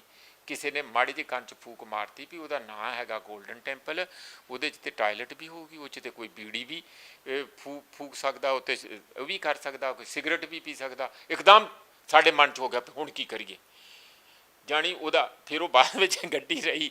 ਜਾਣੀ ਅਸੀਂ, ਮੈਨੂੰ ਲੱਗਦਾ ਕਈ ਗੱਲਾਂ 'ਚ ਬਹੁਤ ਹੀ ਨਾਈਵ ਜਿਸ ਤਰ੍ਹਾਂ ਇੰਝ ਬਿਹੇਵ ਕਰਦੇ ਹਾਂ ਕਿ ਜਿਹਦੇ ਨਾਲ ਹੁਣ ਫਾਰ ਇੰਸਟੈਂਸ ਫੋਟੋਆਂ ਹੈਗੀਆਂ, ਤੁਸੀਂ ਫੋਟੋ ਨਹੀਂ ਲਾ ਸਕਦੇ ਜਾਂ ਤੁਸੀਂ ਮੂਵੀ ਨਹੀਂ ਬਣਾ ਸਕਦੇ। ਇਹ ਸਾਰੀਆਂ ਗੱਲਾਂ ਦੇ ਨਾਲ ਕੋਈ ਬਹੁਤਾ ਸਾਨੂੰ ਫਾਇਦਾ ਨਹੀਂ ਹੋ ਰਿਹਾ ਹੈ ਅੱਜ ਦੇ ਯੁੱਗ ਦੇ ਵਿੱਚ। ਜਦੋਂ ਗੁਰੂ ਨਾਨਕ ਦੇਵ ਜੀ ਦਾ ਜਨਮ ਦਿਨ ਹੁੰਦਾ, ਉਹ ਉਹਨਾਂ ਦੀ ਫੋਟੋ ਆਉਂਦੀ ਹੈ, ਉਹ ਅਖਬਾਰਾਂ 'ਚ ਆਉਂਦੀ ਆ, ਬਾਅਦ 'ਚ ਅਖਬਾਰਾਂ ਜਿੱਥੇ ਮਰਜ਼ੀ ਤੁਰੀਆਂ ਫਿਰਦੀਆਂ। ਕੀ ਅਸੀਂ ਉਹਨੂੰ ਬੇਇੱਜ਼ਤੀ ਸਮਝਾਂਗੇ ਫਿਰ ਆਪਾਂ ਫੋਟੋ ਨਾ ਦਈਏ? ਕਿ ਫੋਟੋ ਹੋਣੀ ਨਹੀਂ ਚਾਹੀਦੀ? ਆਪਾਂ ਨੇ ਜਿਹੜਾ ਹਿੰਦੂ ਕਲਚਰ ਦੇ ਜਾਂ ਹਿੰਦੂ ਧਰਮ ਦੇ ਅਗੇਂਸਟ ਜਿਹੜਾ ਸਿੱਖ ਧਰਮ ਆਇਆ ਕਿ ਜਿਹੜੀ ਆਈਕਨ ਵਰਸ਼ਿਪ ਆ, ਜਿਹੜੀ ਫੋਟੋਆਂ ਦੀ ਪੂਜਾ ਕਰਨੀ, ਉਹ ਨਹੀਂ ਚਾਹੀਦੀ ਹੈਗੀ। ਤੁਸੀਂ ਬੁੱਤਾਂ ਦੀ ਪੂਜਾ ਕਰਦੇ, ਉਹ ਨਹੀਂ ਚਾਹੀਦੀ ਹੈਗੀ। ਪਰ ਤੁਹਾਡਾ ਮਤਲਬ ਇਹ ਨਹੀਂ ਹੈਗਾ ਕਿ ਲੋਕਾਂ ਨੂੰ, ਜਿਹੜੇ ਆਮ ਬੰਦੇ ਆ, ਉਹਨਾਂ ਦੀ ਇਮੈਜੀਨੇਸ਼ਨ ਨੂੰ ਟ੍ਰਿਗਰ ਕਰਨੀ ਕਿ ਸਾਡੇ ਗੁਰੂ ਕਿਹੋ ਜਿਹੇ ਸੀ, ਕਿ ਕੁਛ ਤੁਸੀਂ ਸਿੰਬਲ ਦਿਓ ਹੀ ਨਾ। ਉਸ ਨੂੰ ਕਰਨਾ ਚਾਹੀਦਾ ਹੈ, ਬਿਲਕੁਲ ਉਹ ਹੈਗੇ ਵੀ ਆ ਸਾਡੇ ਕੋਲ। ਅਤੇ ਇੱਕ ਤਾਂ ਇਹ ਵੀ ਬਹੁਤ ਵੱਡੀ ਗੱਲ ਹੈਗੀ ਕਿ ਜਿਹੜੀ ਸਾਡੇ SGPC ਦੇ ਆਪਣੇ ਦਮਨਪ੍ਰੀਤ ਬੰਦੇ ਹੈਗੇ ਸਾਰੇ, ਉਹ ਠੀਕ ਆ, ਉੱਥੇ ਕੀਰਤਨ ਸਿਖਾਉਂਦੇ ਆ, ਟ੍ਰੇਨਿੰਗ ਸਕੂਲਸ ਹੈਗੇ ਆ, ਕਾਲਜਸ ਹੈਗੇ, ਮਿਸ਼ਨਰੀ ਕਾਲਜਸ ਹੈਗੇ, ਸਾਰਾ ਕੁਝ ਚੱਲ ਰਿਹਾ। ਪਰ ਜ਼ਿਆਦਾ ਸਿੱਖੀ ਦੇ ਉਸ ਆਸਪੈਕਟ ਨੂੰ ਉਘਾੜ ਕੇ ਅੱਗੇ ਲਿਆਂਦਾ ਜਾ ਰਿਹਾ ਜਿਹੜਾ ਰਿਚੁਅਲਿਸਟਿਕ ਆ, ਜਿਹਦੇ ਵਿੱਚ ਧਰਮ ਦੇ ਨਾਂ ਦੇ ਉੱਤੇ ਜ਼ਿਆਦਾ, ਜਿਹਦੇ ਵਿੱਚ ਤੁਸੀਂ ਭਰਮ ਭਾਵ ਜ਼ਿਆਦਾ ਕ੍ਰੀਏਟ ਕਰਦੇ ਆ ਜਾਂ ਮੱਥਾ ਟੇਕਣ ਵੱਲ, ਸ਼ਰਧਾ ਵੱਲ ਜ਼ਿਆਦਾ ਲਿਜਾਂਦੇ ਆ। ਪਰ ਸਿੱਖੀ ਦੀ ਜਿਹੜੀ ਅਸਲੀ ਸਪਿਰਿਟ ਆ, ਸਿੱਖੀ ਤਾਂ ਉਸ ਲੈਵਲ ਦਾ ਤਾਂ ਧਰਮ ਹੈ ਹੀ ਨਹੀਂ। ਸਿੱਖੀ ਇੱਕ ਪੰਥ ਆ, ਇੱਕ ਰਸਤਾ ਹੈਗਾ। ਸਿੱਖੀ ਟਿਪੀਕਲ ਧਰਮ ਹੈ ਹੀ ਨਹੀਂ। ਮੈਂ ਤਾਂ ਕਹਿੰਦਾ ਇਹ ਧਰਮਾਂ ਦਾ ਧਰਮ ਆ। ਜੇ ਇਹ ਧਰਮ ਹੋਵੇ ਟਿਪੀਕਲ, ਅਤੇ ਫਿਰ ਤੁਸੀਂ ਸੁਣਦੇ ਆ ਕਿ ਗੋਲਡਨ ਟੈਂਪਲ ਦੇ ਅੰਦਰ ਮੁਸਲਮਾਨ ਜਾ ਕੇ ਨਮਾਜ਼ ਹੀ ਪੜ੍ਹਨਗੇ। ਜੇ ਉਹ ਹੋਵੇ ਤਾਂ ਮੀਆਂ ਮੀਰ ਉਹਦੇ ਫਾਊਂਡੇਸ਼ਨ 'ਚ ਰੱਖਣਗੇ, ਹੈ ਨਾ, ਫਾਊਂਡੇਸ਼ਨ ਉਹਨਾਂ ਦੇ ਰੱਖਣਗੇ। ਉੱਥੇ ਕੋਈ ਮਦਨੀ ਹੈਗੇ ਆ ਪਾਕਿਸਤਾਨ ਦੇ, ਉਹ ਯੰਗ ਪ੍ਰੀਚਰ ਹੈਗਾ, ਉਹ ਉੱਥੇ ਉਹ ਆਪਣੇ ਢੰਗ ਨਾਲ ਇਸਲਾਮ ਦਾ ਪ੍ਰਚਾਰ ਕਰਦਾ। ਉਹ ਕਹਿ ਰਹੇ ਸੀ ਕੁਝ ਆਇਤਾਂ ਜਿਹੜੀਆਂ ਦਰਬਾਰ ਸਾਹਿਬ 'ਚ ਵੀ ਲਿਖੀਆਂ ਹੋਈਆਂ, ਕੋਈ ਧਰਮ ਦੂਜੇ ਧਰਮ ਦਾ ਕਰਨ ਦਊਗਾ। ਇਸ ਕਰਕੇ ਇਹ ਧਰਮ ਟਿਪੀਕਲ ਉਸ ਕਿਸਮ ਦਾ ਧਰਮ ਨਹੀਂ ਕਿ ਦੂਜਿਆਂ ਧਰਮਾਂ ਦੇ ਅਗੇਂਸਟ ਇੱਕ ਆਪਣੀ ਨਵੀਂ ਦੁਕਾਨਦਾਰੀ ਨਾ। ਇਹ ਤਾਂ ਜਿੱਥੇ ਰੱਬ ਦੇ ਉੱਤੇ ਜਾਂ ਤੁਸੀਂ ਕਹਿ ਲਓ ਕੁਦਰਤ ਦੇ ਉੱਤੇ ਪੂਰਾ ਭਰੋਸਾ ਔਰ ਉਹਦੀ ਰਜ਼ਾ 'ਚ ਰਹਿਣ ਲਈ ਸਾਨੂੰ ਪ੍ਰੇਰਿਤ ਕਰਦਾ ਹੈ, ਉੱਥੇ ਉਹਨਾਂ ਦੇ ਉਹਦੇ ਵਿੱਚ ਸ਼ਰਧਾ ਵੀ ਜਗਾਉਂਦਾ ਉਸ ਕਿਸਮ ਦੀ। ਨਾਲ ਹੀ ਨਾਲ ਉਹਦੇ ਨਾਲੋਂ ਵੀ ਵੱਡੇ ਦੋ ਕੰਮ ਦੱਸ ਕੇ ਕਿ ਸਾਡਾ ਜੀਵਨ ਕਿਵੇਂ ਸੁਧਰੇ, ਸਾਡਾ ਸਮਾਜ ਕਿਵੇਂ ਸੁਧਰੇ, ਸਾਡੀ ਚੰਗੀ ਇੱਥੇ ਗਵਰਨੈਂਸ ਕਿਵੇਂ, ਉਹ ਸਾਰਾ ਉਹਦੇ ਵਿੱਚ ਲਿਖਿਆ ਹੋਇਆ। ਅਸੀਂ ਉਹ ਆਸਪੈਕਟ ਬਿਲਕੁਲ ਬੰਦ ਹੀ ਕੀਤਾ। ਇਸੇ ਕਰਕੇ ਜਿਹੜਾ ਤੁਸੀਂ ਗੱਲ ਕਹਿ ਰਹੇ ਆ ਕਿ ਜਿਹੜਾ ਸ਼ਹਾਦਤ ਦਾ, ਦੇਖੋ ਭਾਵੇਂ ਜੋ ਮਰਜ਼ੀ ਹੋਵੇ, ਜਿਸ ਕਿਸਮ ਦੀ ਮਿਲਟਰੀ ਨੂੰ ਫਾਈਟ ਦਿੱਤੀ, ਤੁਸੀਂ ਚੰਗੇ ਮਾੜੇ ਨੂੰ ਇੱਕ ਪਾਸੇ ਹਟ ਜਾਓ। ਜਿਹੜੀ 1984 ਦੇ ਵਿੱਚ ਜਿਸ ਕਿਸਮ ਦੀ ਜੂਨ 84 ਦੇ ਵਿੱਚ ਮਿਲਟਰੀ ਨੂੰ ਫਾਈਟ ਦਿੱਤੀ ਉੱਥੇ ਸਬੇਗ ਸਿੰਘ ਉਹਨਾਂ ਦੇ ਜਰਨੈਲ ਸਿੰਘ ਭਿੰਡਰਾਂ ਵਾਲਿਆਂ ਨੇ, ਕਿਉਂ ਨਹੀਂ ਹੈ? ਇੱਕ ਆਪਣੇ ਆਪ 'ਚ ਇਹਨਾਂ ਨੂੰ ਕਦੀ ਉਮੀਦ ਸੀ? ਤੁਸੀਂ ਕਹਿੰਦੇ ਨੇ ਵੀ ਕਿਉਂ ਨਹੀਂ ਹੁੰਦਾ? ਇਸੇ ਕਰਕੇ ਨਹੀਂ ਹੁੰਦਾ, ਤੁਹਾਨੂੰ ਚਾਰੇ ਪਾਸਿਓਂ ਘੇਰਾ ਪਾਉਣ ਦੀ ਕੋਸ਼ਿਸ਼ ਕੀਤੀ ਜਾਂਦੀ ਹੈ ਕਿ ਜਿਹੜੇ ਇਹ ਬੰਦੇ ਬੈਠੇ ਆ, ਹੋਵੇ ਨਾ ਕਿ ਕਿਤੇ ਦਮਨਪ੍ਰੀਤ ਜੇ ਕਿਤੇ ਥੋੜ੍ਹੀ ਜਿਹੀ ਇਹਨਾਂ ਨੇ ਅਕਲ ਨੂੰ ਵੀ ਹੱਥ ਮਾਰ ਲਿਆ ਅਤੇ ਨਾਲ ਤਾਕਤ ਦਾ ਤਾਂ ਰਹਿੰਦਾ ਹੀ ਆ ਇਹਨਾਂ ਨੂੰ, ਆਪਣੇ ਤੌਰ 'ਤੇ ਲੜਾਕੂ ਤਾਂ ਹੈ ਹੀ ਆ, ਅਤੇ ਬਹੁਤ ਜ਼ਿਆਦਾ ਨਵੀਂ ਕਿਸਮ ਦੀ ਸਿਰਦਰਦੀ ਜਿਹੜੀ ਆ ਇੰਡੀਅਨ ਸਟੇਟ ਲਈ ਜਾਂ ਉਸ ਕਿਸਮ ਦੀ ਕਰ ਸਕਦੇ ਆ। ਪਰ ਇਸ ਗੱਲ ਦਾ ਸਾਨੂੰ ਆਪ ਉਹਨਾਂ ਦੇ ਵਿਕਟਮ ਹੋਣ ਦੀ ਜਗ੍ਹਾ, ਉਹਨਾਂ ਦੇ ਵਿਕਟਮ ਨਹੀਂ ਕਹਿਣਾ ਚਾਹੀਦਾ, ਉਹਨਾਂ ਦੇ ਜਾਲ 'ਚ ਫਸਣ ਦੀ ਜਗ੍ਹਾ ਸਾਨੂੰ ਆਪਣੇ ਬਿਲਕੁਲ ਕਿਸੇ ਦਾਰੂਆਂ ਦਾ ਹੋਰਨਾਂ ਦਾ ਕਲਚਰ ਛੱਡ ਕੇ ਸਾਨੂੰ ਆਪਣਾ ਜਿਹੜਾ ਇਤਿਹਾਸ ਹੈ ਉਹ ਤੋਂ ਇੰਸਪੀਰੇਸ਼ਨ ਲੈਣੀ ਚਾਹੀਦੀ ਆ। ਪਰ ਤੁਸੀਂ ਕਹਿੰਦੇ ਆ ਕਿ ਇਹ ਹੋ ਕਿਉਂ ਨਹੀਂ ਰਿਹਾ, ਉਹਦਾ ਕਾਰਨ ਆ ਕਿ ਜਿੱਥੋਂ ਇਹ ਹੋਣਾ ਚਾਹੀਦਾ ਉਹ ਹੈ ਸਾਡੀ ਸਰਵਉੱਤਮ ਬਾਡੀ ਜਿਹੜੀ ਆ SGPC, ਉਹੀ ਤਾਂ ਸਾਡੀ ਹੈਗੀ ਹੈ ਨਾ। NGO ਜਾਂ ਹੋਰ ਛੋਟੇ ਛੋਟੇ ਗਰੁੱਪ ਜਿਹੜੇ ਬੈਠੇ ਆ, ਸਿੱਖਾਂ ਦੇ ਵਿੱਚ ਵੀ ਬਹੁਤ ਸਾਰੀਆਂ ਹੋਰ ਸੰਸਥਾਨ ਕੰਮ ਕਰ ਰਹੇ ਉਸ ਪਰਪਸ ਲਈ, ਪਰ ਪ੍ਰਮੁੱਖ ਬਾਡੀ ਹੈ। ਜੇ ਤੁਹਾਨੂੰ ਮਾੜੀ ਜੀ ਕੋਈ ਗੱਲ ਹੋਵੇ ਤਾਂ ਤੁਹਾਨੂੰ ਚੱਕ ਕੇ ਉੱਥੇ ਅਕਾਲ ਤਖਤ ਦੇ ਵਿੱਚ ਲੈ ਤਨਖਾਹ ਲਾ ਦੇਣਗੇ। ਉਹ ਜਦ ਤੱਕ ਇੱਧਰ ਨੂੰ ਨਹੀਂ ਤੁਰਦੀ, ਜਿਹੜੀ ਕਿ ਇਸ ਵੇਲੇ ਨਹੀਂ ਤੁਰੂਗੀ, ਉਹਨਾਂ ਦੇ ਹਿੱਤ, ਸੱਚੀ ਗੱਲ ਤਾਂ ਇਹ ਹੈ ਕਿ ਉਹਨਾਂ ਦੇ ਹਿੱਤ ਇੰਝ ਬਣ ਚੁੱਕੇ ਆ ਹੁਣ ਦਮਨਪ੍ਰੀਤ ਕਿ ਲੋਕਾਂ ਨੂੰ ਕੁਛ ਨਾ ਪਤਾ ਲੱਗੇ। ਲੋਕ ਅਸਲ 'ਚ ਇਹਦੇ ਅੰਦਰ ਕੀ ਰਸਤਾ ਦਿਖਾਇਆ ਸ਼੍ਰੀ ਗੁਰੂ ਗ੍ਰੰਥ ਸਾਹਿਬ ਦੇ, ਜਿਹੜੇ ਲੋਕ ਭੰਬਕੜਾਂ ਵਾਂਗੂ ਮਨ ਮਿਟਣ ਲਈ ਕਿਸੇ ਛੋਟੀ ਜਿਹੀ ਗੱਲ ਹੀ ਤਿਆਰ ਹੋ ਜਾਂਦੇ। ਮੈਂ ਤਾਂ 84 ਦੀ ਗੱਲ ਦੱਸ ਦਿਆਂ, ਤੁਸੀਂ 1897 ਦੀ ਤਾਂ ਛੱਡ ਦਿਓ, ਮੈਂ ਤਾਂ 84 ਦੀ ਦੱਸ ਰਿਹਾ, ਠੀਕ ਹੈ ਨਾ। ਉਹ ਅੱਜ ਵੀ ਕਾਇਮ ਹੈਗੀ ਆ। ਉਸ ਨੂੰ ਅੱਗੇ ਕਿਹੜਾ ਲਿਆਵੇ, ਉਹ ਜਿੱਥੋਂ ਆਉਣੀਆਂ, ਉਹ ਜੋ ਸ੍ਰੀ ਗੁਰੂ ਗ੍ਰੰਥ ਸਾਹਿਬ 'ਚੋਂ ਆਉਣੀਆਂ, ਇੰਸਟੀਟਿਊਸ਼ਨਲ ਫਰੇਮਵਰਕ SGPC ਦਾ ਆ, ਉਹ ਦੋਵਾਂ ਦਾ ਹੀ ਉਹਨਾਂ ਨੂੰ ਅਲੱਗ ਰੱਖ ਕੇ ਉੱਥੇ ਪੂਜਾ ਕਰਾਉਣ ਵੱਲ ਧੱਕਿਆ ਜਾ ਰਿਹਾ ਕਿ ਇਹਨਾਂ ਦੀ ਸ੍ਰੀ ਗੁਰੂ ਗ੍ਰੰਥ ਸਾਹਿਬ ਦੀ ਪੂਜਾ ਕਰੋ, ਨਗਰ ਕੀਰਤਨ ਕੱਢੋ, ਗੁਰਦੁਆਰੇ ਕਦੀ ਉੱਧਰ ਚਲੇ ਗਏ, ਕਦੀ ਉੱਧਰ ਚਲੇ ਗਏ, ਕਦੀ ਤੁਸੀਂ ਲੜਾਈਆਂ ਕਰ ਲਈਆਂ, ਕਦੀ ਕੁਛ ਕਰ ਲਿਆ। ਉਸ ਪਾਸੇ ਦਮਨਪ੍ਰੀਤ ਸਾਡਾ ਧਿਆਨ ਜ਼ਿਆਦਾ ਜਾ ਰਿਹਾ ਆ। ਮੈਨੂੰ ਲੱਗਦਾ ਕਿ ਇਹ ਜੇ ਕਮੀ ਅਸੀਂ ਦੂਰ ਨਾ ਕੀਤੀ ਤਾਂ ਫਿਰ ਵਾਕਿਆ ਹੀ ਅਜੇ ਤੱਕ ਤੇ ਪੂਰਾ ਦੂਜੇ ਧਰਮਾਂ ਵਾਂਗੂ ਧਰਮ ਨਹੀਂ ਬਣਿਆ। ਫਿਰ ਇਹ ਮੱਥਾ ਟੇਕਣ ਤੇ ਨੱਕ ਰਗੜਨ ਵਾਲੀ ਤੇ ਤੂੰ ਕਰਕੇ ਦੇ ਜਾ ਕੁਛ ਤੇ ਅਸੀਂ ਸਾਡੇ ਕੋਲ ਨਹੀਂ ਕੁਛ ਹੁੰਦਾ, ਰੱਬ ਦੇ ਅੱਗੇ ਇਹੋ ਜਿਹੀ ਪ੍ਰੇਅਰ ਹੀ ਹੋਇਆ ਕਰੂਗੀ। ਤੇ ਜਿਹੜੀ ਅਸਲ 'ਚ ਬਲ ਮਿਲਦਾ ਲੋਕਾਂ ਨੂੰ, ਜਿਸ ਤਰ੍ਹਾਂ ਇਹ ਜੇ ਅਸਲ ਵਿੱਚ ਉਹ ਸਾਰਾ ਸੱਭਿਆਚਾਰ ਜੋ ਇਹਦੇ ਅੰਦਰ ਲਿਖਿਆ, ਉਹ ਸਾਰੇ ਵਿਚਾਰ ਨੂੰ ਜੀਵਨ 'ਚ ਉਤਾਰਤਾ ਜਾਵੇ ਤਾਂ ਇੱਥੇ ਕੋਈ ਜਾਤੀ ਨਹੀਂ ਸੀ ਹੋਣੀ ਚਾਹੀਦੀ। ਸਭ ਸਿਰਫ ਸਿੱਖ ਹੋਣੇ ਚਾਹੀਦੇ ਸੀ, ਭਾਵੇਂ ਉਹ ਹਿੰਦੂ ਆ, ਕੁਛ ਵੀ ਆ, ਕਿਸੇ ਨੂੰ ਕੋਈ ਦਿੱਕਤ ਨਹੀਂ। ਕੋਈ ਧਰਮ ਦੀ ਨਫ਼ਰਤ ਨਹੀਂ ਸੀ ਹੋਣੀ ਚਾਹੀਦੀ, ਕੋਈ ਔਰਤਾਂ ਦੀ ਉਸ ਕਿਸਮ ਦੀ ਧੱਕੇਸ਼ਾਹੀ ਨਹੀਂ ਸੀ ਹੋਣੀ ਚਾਹੀਦੀ। ਆ ਹੁਣੇ ਆਸਟ੍ਰੇਲੀਆ ਤੋਂ ਅੱਜ ਹੀ ਖਬਰ ਆਈ ਆ, ਉੱਥੇ ਇੱਕ ਬੰਦੇ ਨੇ ਆਪਣੀ ਜਨਾਨੀ ਨੂੰ ਉਹ ਕੁੱਟਿਆ ਤੇ ਉਹ ਜਾਣੀ ਹਰ ਕਿਸਮ ਦਾ ਟਾਰਚਰ ਕਰਦੇ ਸੀ ਤੇ ਚਲੋ ਉਹਨੂੰ ਜ਼ਮਾਨਤ ਤੇ ਮਿਲ ਗਈ, ਉਹ ਪਾਰਟੀ 'ਚ ਉਹਨੂੰ ਕੱਢਣ ਨੂੰ ਫਿਰਦੇ। ਇਹ ਇੱਥੋਂ ਦਾ ਮੁੰਡਾ ਸਿੱਖ ਹੈਗਾ, ਕਾਉਂਸਲਰ ਆ ਉੱਥੋਂ ਦਾ, ਇੱਕ ਸ਼ਹਿਰ ਦਾ ਆਸਟ੍ਰੇਲੀਆ ਦਾ। ਇਹ ਜਿਹੜਾ ਅਜੇ ਵੀ ਔਰਤ ਨਾਲ ਧੱਕਾ, ਇਹ ਸਾਰਾ ਨਹੀਂ ਸੀ ਹੋਣਾ ਚਾਹੀਦਾ, ਕਿਉਂਕਿ ਕਿੰਨੇ 100 ਸਾਲ ਪਹਿਲਾਂ ਉਹ ਸਾਨੂੰ ਇਹ ਸਿੱਖਿਆ ਦੇ ਗਏ। ਅਸੀਂ ਉਸ ਨੂੰ ਉਤਾਰਨ ਦੀ ਨਹੀਂ, ਜੀਵਨ 'ਚ ਉਤਾਰਨ ਦੀ ਨਾ ਸਾਡੇ ਕੋਲ ਟਾਈਮ ਹੈ, ਨਾ ਅਸੀਂ ਚਾਹੁੰਦੇ ਹਾਂ। ਕਿਉਂ ਜੇ ਉਹ ਅਸਲੀਅਤ ਸਾਰੇ ਲੋਕਾਂ ਦੇ ਸਾਹਮਣੇ ਆ ਜਾਏ ਤਾਂ ਇੱਕ ਸਸ਼ਕਤ ਸੁਸਾਇਟੀ ਬਣੂਗੀ, ਤਕੜੀ ਸੁਸਾਇਟੀ ਬਣੂਗੀ, ਪ੍ਰਬਲ ਸੁਸਾਇਟੀ ਬਣੂਗੀ। ਔਰ ਮੈਨੂੰ ਲੱਗਦਾ ਕਿ ਇਹ ਛੋਟਾ ਜਿਹਾ ਹੀ ਪੰਜਾਬ ਜਿਹੜਾ ਉਹ ਬਿਲਕੁਲ ਉਸ ਤਰ੍ਹਾਂ ਦਾ ਚਾਨਣ ਮਨਾਰਾ ਬਣ ਸਕਦਾ, ਸਾਰੇ ਦੇਸ਼ ਨੂੰ ਨਵਾਂ ਰਸਤਾ ਦਿਖਾ ਸਕਦਾ। ਕੱਲਾ ਅਨਾਜ ਹੀ ਨਹੀਂ, ਰੋਟੀ ਨਹੀਂ ਖਵਾਲ ਸਕਦਾ, ਹਰ ਕਿਸਮ ਦੀ ਤਾਕਤ ਇੱਥੋਂ ਬਖਸ਼ੀ ਜਾ, ਇਹ ਰੋਲ ਮਾਡਲ ਬਣ ਸਕਦਾ। ਪਰ ਸਵਾਲ ਸਾਡੇ ਲਈ ਇਹ ਬੜੀ ਦਿੱਕਤ ਹੈ, ਬੜੀ ਵੱਡੀ ਸਾਡੇ ਲਈ ਚੁਣੌਤੀ ਆ। ਕਦੀ ਕਦੀ ਅਫਸੋਸ ਵੀ ਹੁੰਦਾ ਤੇ ਕਦੀ ਕਦੀ ਸੱਚੀ ਗੱਲ ਹੈ, ਇਸ ਗੱਲ ਤੋਂ ਨਿਰਾਸ਼ਾ ਵੀ ਹੁੰਦੀ ਹੈ ਕਿ ਉਹ ਬੰਦੇ ਖੁਦ ਇਸ ਗੱਲ 'ਤੇ ਆ ਕੇ ਪਹੁੰਚ ਗਏ ਕਿ ਚੜ੍ਹਾਵਿਆਂ ਵੱਲ ਜ਼ਿਆਦਾ ਧਿਆਨ ਆ। ਉੱਥੇ ਪੂਜਾ ਕਿੰਨੀ ਹੁੰਦੀ ਆ, ਉੱਥੇ ਕਿਹਦਾ ਕਿਹਨੂੰ ਕਿਹੜਾ ਪੈਸਾ ਕਿਹਨੂੰ ਕਿੰਨਾ ਚੜ੍ਹਾ ਗਿਆ।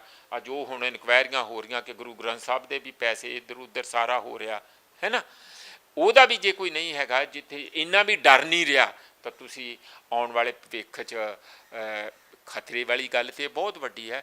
ਪਰ ਮੇਰਾ ਖਿਆਲ ਹੈ ਕਿ ਏਡੀਆਂ ਵੱਡੀਆਂ ਜਿਹੜੀਆਂ ਇਤਿਹਾਸਕ ਕੁਰਬਾਨੀਆਂ ਹੁੰਦੀਆਂ, ਉਹ ਇਹੋ ਜਿਹੇ ਛੋਟੇ ਛੋਟੇ ਬੰਦੇ, ਭਾਵੇਂ ਉਹ ਚੁਣੀ ਹੋਈ SGPC ਹੋਵੇ, ਉਹ ਉਸ ਰਸਤੇ ਨੂੰ ਜਾਂ ਉਸ ਵਹਾਣ ਨੂੰ ਇਹ ਰੋਕ ਨਹੀਂ ਸਕਦੇ। ਆਪ ਹੀ ਕਿਸੇ ਨਾ ਕਿਸੇ ਦਿਨ ਉਸ ਵਹਾਣ ਦੇ ਵਿੱਚ ਰੁੜ ਜਾਣਗੇ, ਕਿਉਂਕਿ ਸੱਚਾਈ ਦੀ ਇੱਕ ਉਸ ਵਹਾਣ ਦੀ, ਸੱਚੇ ਵਹਿਣ ਦੀ ਇੱਕ ਆਪਣੀ ਇੰਨੀ ਤਾਕਤ ਹੁੰਦੀ ਆ। ਉਹ ਲੋਕਾਂ ਦੇ ਖੂਨ 'ਚ, ਦਿਲਾਂ 'ਚ, ਆਤਮਾ 'ਚ ਵਸਿਆ ਹੁੰਦਾ। ਇਹ ਛੋਟੀ ਮੋਟੀ ਰਾਜਨੀਤੀ ਕਰਕੇ ਉਹਨੂੰ ਉਹਨਾਂ ਦੇ ਦਿਲਾਂ 'ਚੋਂ, ਖੂਨ 'ਚੋਂ, ਦਿਮਾਗ 'ਚੋਂ ਕੱਢ ਨਹੀਂ ਸਕਦੇ। ਕਲਚਰ ਜਿਹੜੀ ਆ ਉਹ ਓਨੀ ਹੀ ਲੋਕ ਲਗਾਤਾਰ ਆਪਣੇ ਅੰਦਰ ਲੈ ਕੇ ਜਾਂਦੇ, ਜਿਵੇਂ ਸਾਹ ਲੈਂਦੇ ਹਾਂ ਅਸੀਂ ਜਾਂ ਹੋਰ ਚੀਜ਼ਾਂ, ਉਹ ਓਨਾ ਹੀ ਤੁਹਾਡੇ ਜੀਵਨ ਦਾ ਹਿੱਸਾ ਬਣਿਆ ਹੁੰਦਾ।